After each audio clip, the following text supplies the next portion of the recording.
Hello and welcome to the Fun Kids Bookworms podcast. My name is Bex and I love books, and this week I've got two big names in the studio, some actual heavy hitters. We're going to be speaking to Charlie Higson. Now he is an author, a writer, a comedian, an actor, and he'll be telling us about worst superhero ever. But first, we have got the queen of children's books. It's Jacqueline Wilson telling us about her brand new novel set in Victorian England. It's called Star of the Show, all about Tess, who wants to be in a very big pantomime.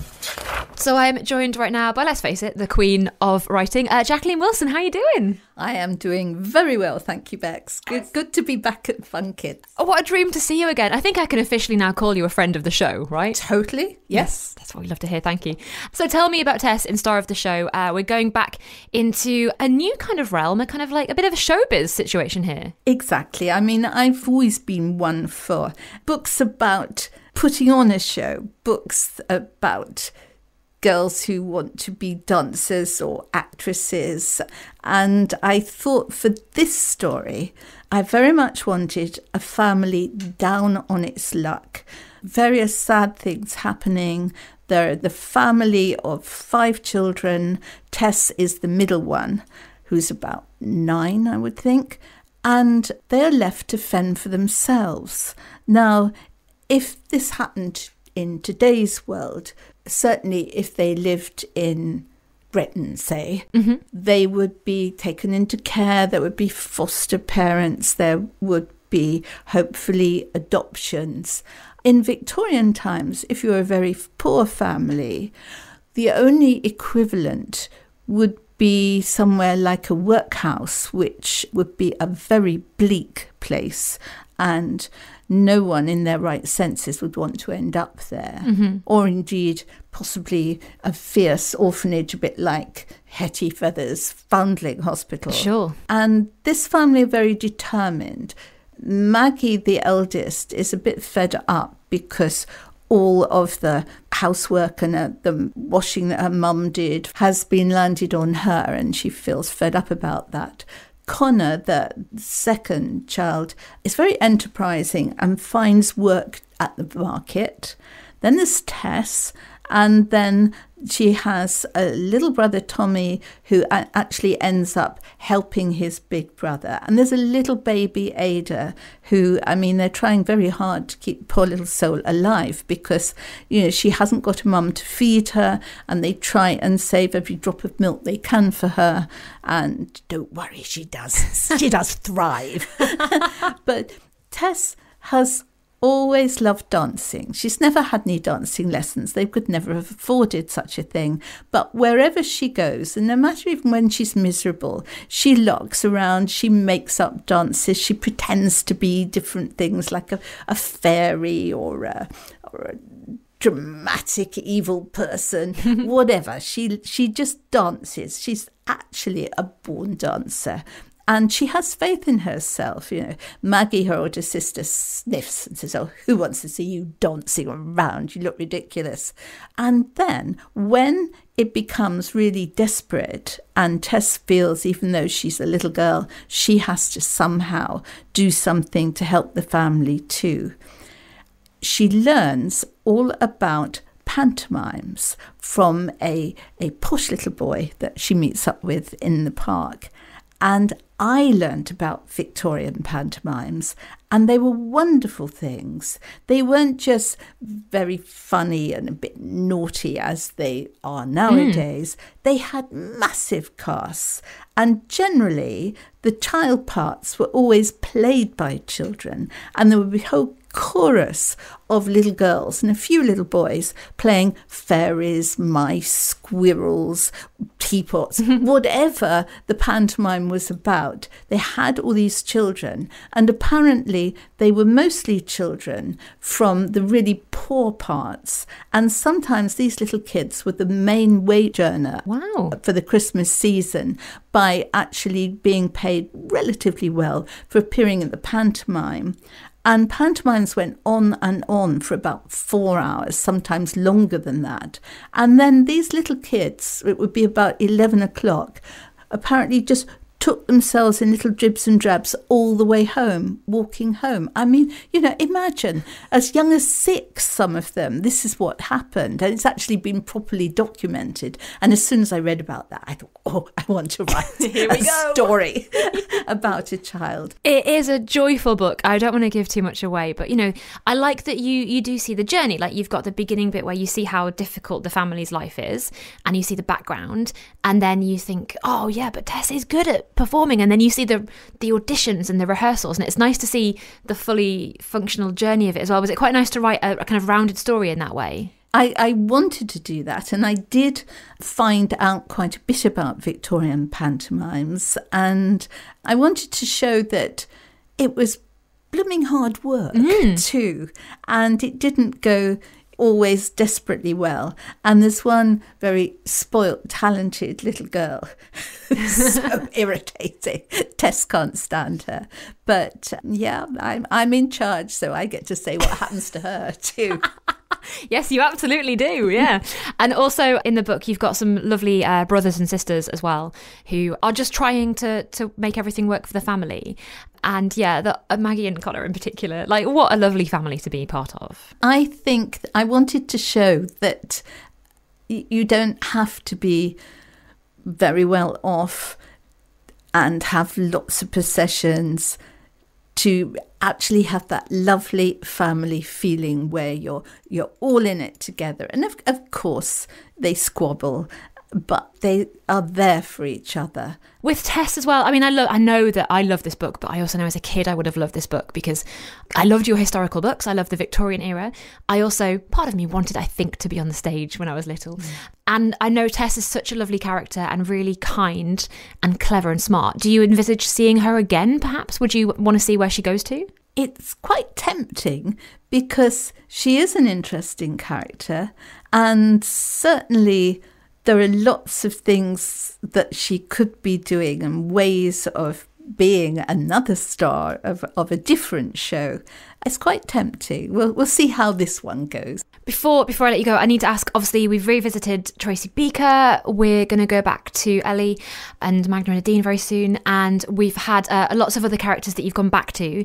Is there anybody that you haven't quite revisited yet that you might, in the future? Oh, there are several characters that are sort of, when I can't sleep at night, if the dog's barking at some fox 10 miles away or something like that, they sort of waltz past me in my head. Thinking, you're right about me. What about me? Would I fit into an adult book? Or how about another book, but really for sort of younger children? There's loads of temptations, but there's no particular one at the moment. But I would always be very interested if people got in touch saying, we think you definitely should write about this person. So I could do my best. Okay, that's good to know. You'll get a lot of people being in touch now with their favourite characters. Well, in the meantime, thank you for telling us about Tess and star of the show.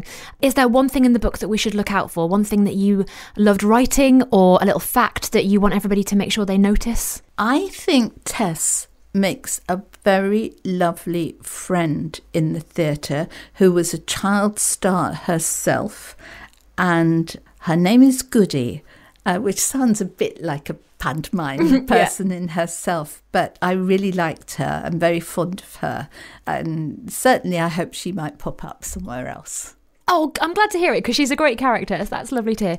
Oh, well, thank you so much for telling us all about star of the show. Oh, she can do no wrong in my eyes. I want her to adopt me. That is Jacqueline Wilson and star of the show on Fun Kids. And, well, actually, she would have been star of the show had we not had another big author come to the Fun Kids HQ recently. It's Charlie Higson telling us about worst superhero ever. So I am joined right now by writer and actor Charlie Higson. Hey, Charlie, how you doing? I'm good. Lovely to be here. Thank you so much for doing this. I really loved this book so much. Worst superhero ever. Honestly, it's so much fun to read. And if people didn't read the first one with Stan, can you tell us a little bit about where we find him? Yeah, well, Stan is a 12-year-old boy who is very shy. He's kind of based slightly on me when I was that age. And he's quite anxious about the world, and he tries to kind of make sense of it. But he kind of, in each book, I think he sort of learns that he's better at things than he thinks he is. In the first book, he went away on holiday without his parents. He went with someone else's family. So that was incredibly stressful for him. But by the end, he had a great holiday. In this one, something even worse happens to him. He accidentally gets cast to play a teenage superhero in a TV series. It's the last thing he wants to do. And no matter how hard he tries to sabotage it and not get this part, he ends up getting it. And I slightly wrote it because, as I say, I'm shy, and I think a lot of actors are shy, and acting is a good way for them to pretend to be someone else, to be someone who isn't shy, to kind of come out of themselves. Dan is such a lovely character. Reading his thoughts is so lovely because it's like he thinks a lot about what he's doing. And of course, he didn't want to really do this show in the first place, did he? He just kind of fell into it and he wanted to please his mum. He was just like, all right, fine, I guess I'll do it. But what was it like writing about lovely, kind of shy Stan in the world of TV and film? Because obviously it's a world you know super well. Did you want to put everything in there? I thought it would be interesting for kids to find out what it's actually like to make a TV program. And Stan says himself, he said, I'd much rather watch one than have to make one. And he finds out that in learning how it's made, it's slightly sort of, on one level, it sort of spoils the magic because he can't watch something else again without knowing how that's made. Oh, there'll be a cameraman standing there and there'll be people watching over there. And that's not a real place where they're making it. So on one level, he thinks, it's a slight shame that I've seen the secret, seen behind the curtain. But also it means that he appreciates a lot more the amount of work that does go into making something. Any kind of filming is hard work. And he's also replacing someone. So in the book, he has to basically replace a person who has had to leave the show, which is pretty tricky in itself. And of course, he has to keep it a secret from everybody in his life, which again is a very difficult thing to do, right? It is. When the situation in the book is slightly unusual because, as you say, he's replacing another young actor who's kind of got himself cancelled. So they had to refilm all his parts and yes, keep that secret. But yes, partly in this book, the number of kids who will experience acting in a TV show or a film is quite small. But the book is also about being filmed and being watched and people looking at you and talking about you through social media. And that whole online thing. There's just in Stan, it's kind of magnified 100 times. But I did also want to look at that and think about that and the sort of the personas, the acting that people do when they're creating, they're doing a TikTok video or something like that as themselves, but they're not themselves. So, I did want to look a bit about that whole thing about kids these days, they're constantly feeling they're being watched by people and talked about and judged. And so I guess the book is, in a way, helping people to cope with that. And it goes from like 0 to 100 with Stan because he's not on social media at all. He has a rubbish phone. He's got a terrible laptop. And suddenly he's like, his picture's in the newspaper. It's quite a big deal. It is. And it's that weird thing that, if you haven't got a smartphone or a computer and you're not on social media, it might as well not exist. Say, these people are saying things about you. And if you haven't read it, you don't know. And that's a good way of perhaps coping with it, is not obsessively trying to find out everything that people might be posting about you online. It's a weird thing, the whole new sort of alternative life that everyone lives online. And yes, so for Stan, it is a big shot. Even by the end of the book, even though now he can afford to get himself a decent phone, he decides he doesn't really want to go into too much of that sort of social media side of thing. He's happy just getting on with his life and happy not knowing what people talk about him. Because it's funny, because one of the things, I know I'm going to be asked a lot about this book is, what superpower would you have? And Stan says at the beginning of the book, I'd love to be invisible, because for a shy person, that's great. You can go about and you think, nobody is looking at me. Nobody's talking about me. But then it's a bit like being on social media, because you can hear what people are saying about you if you're invisible. And you kind of think, what if I overhear a conversation where people are just saying what an idiot I am? And you can't say anything back because you're invisible. No one will ever know you were there. Stan is such a fun character because he also has his friends from school. And we can't forget the lovely library club. And he's also making a little short film with them.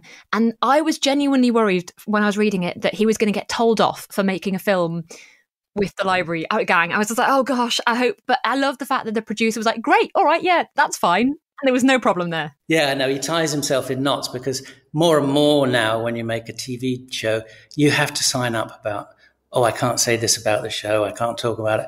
I've got to sign up for another 3 series, whether I want to do it or not.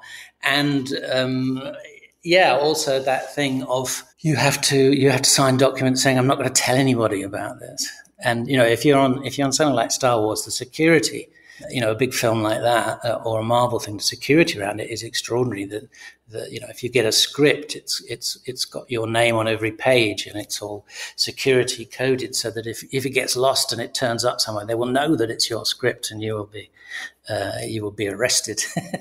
So yes, there's a lot of security and there's a lot of secrecy around what Stan is having to do. And also, I love that his dad just absolutely punctures it at every moment. Just his dad has no real clue what's happening and is just like, he just makes jokes and doesn't really understand the other people who are taking it so seriously. Well, and also for Stan, because Stan overthinks everything and gets stressed and anxious about everything. I think he actually quite likes the fact that his dad is the complete opposite. And, perhaps he could get a bit more involved, but it's quite nice just to have someone who is sort of a stress-free center to it all. Because Stan's mother is a bit more like him. She gets anxious about things. She worries about Stan. And of course, when you have that relationship, you both start worrying about the other person and it all feeds into each other. So it's quite nice to have Dad as a sort of counterbalance to that. It's when he's signing the NDA and he's just like, an MBA? Oh, well, is it like being it feels like being an MI6 or something? And it's just like, yeah, that's what my dad would say. He'd be like, all right, fine. Like, crack on. Which I really enjoyed. Will we see more of Stan? Because I feel like there's more adventures in there, surely. Well, we'll see. If this book's a complete flop, then that'll be the end of Stan. Poor old. All right, if anyone's listening, you've got to buy some books so Charlie can write more, basically, is the plan. I appreciate the honesty. Now, we have a little thing I do with every author at Fun Kids. It's a quick fire round of questions. I wondered if I could do that with you now. No pressure, obviously. I'll try and give quick fire answers. It's all right. Most authors don't. Don't worry about it. So first up, books or Kindles? Oh, books, all the time. Everyone says it. Heroes or villains? It's much easier to create an interesting villain. You can have a lot more fun with them. But it's a challenge to create also a good and interesting hero. So I'm going to stay on the fence with that. You need both. Okay, okay. I'll allow it this time, but Well, there's no heroes without villains, and there's no villains without heroes. So you're intertwined. I get it. Fair enough.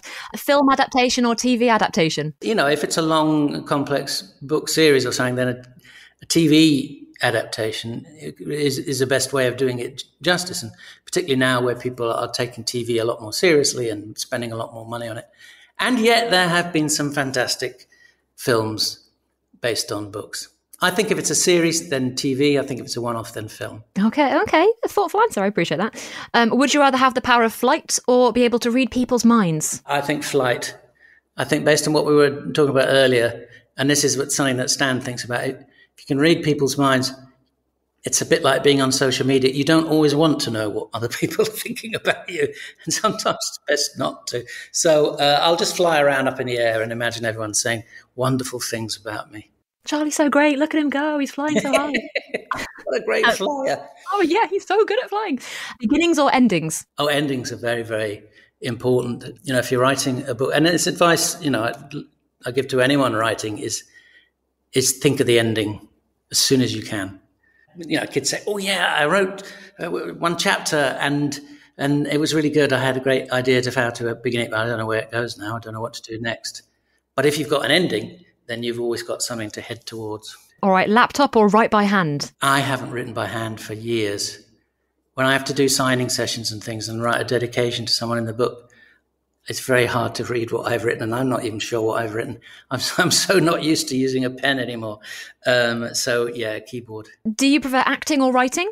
Writing. That was quick. Well, if anyone ever asks me what do I do, I say I'm a writer. Everything I've done has started with writing, and there have been lots of occasions where I've had, okay, I can do this writing job or I can do this acting job, and I will always choose the writing job. Oh, wow. And then finally, the last one, and this is the one I will judge you for. So be careful with this one. This is the one I care about of all of them. Like, you could say anything for anything else. I'd be like, yeah, fine, whatever. Salt and vinegar or cheese and onion? Cheese and onion. No. Oh, Charlie. No, really? Yeah. Never liked salt and vinegar. You've got to show your workings. Come on now. What's the reason for this? They're too sharp. And you know that taste is not vinegar. It's some kind of weird chemical. All right, the cheese and onion is probably some kind of... And the onion. But I prefer the softer, more earthy flavours of a cheese and onion to the kind of sharp chemical flavour of a salt and vinegar. I'm sorry to disappoint you, but, if we all like the same type of crisp in the world, it would be a very boring place. That's true. And at least you didn't come to me and say prawn cocktail, which somebody once did, and I had to terminate the interview immediately, to be honest. We were done. Done and dusted. I'll allow it this time, Charlie. I'll because I want you to make more Stan books. I won't terminate the interview. I will allow the cheese and onion choice. That's very generous of you. I'm a very kind person. Don't worry about it. But no, I really, really love the book. And thank you so much. Worst Superhero Ever, I imagine, is in all bookshops and libraries and everything right now. Would that be right? Yes. Brilliant. Thank you so much, Charlie, for telling us all about Worst Superhero Ever. Oh, it's my pleasure. Well, thank you for talking to me about it. I'm so glad you enjoyed it. I absolutely love that book. Big thank you to Charlie for telling us all about Stan's adventures as a superhero. And also, of course, to Jacqueline Wilson for telling us about Tess and her Victorian novel. That's pretty much it from me this week. But if you've enjoyed the podcast, remember, like, subscribe and follow us wherever it is you get your podcast from. And go and read some brilliant books. If you have read some awesome stuff recently, let me know at funkidslive.com. See you soon. Bye.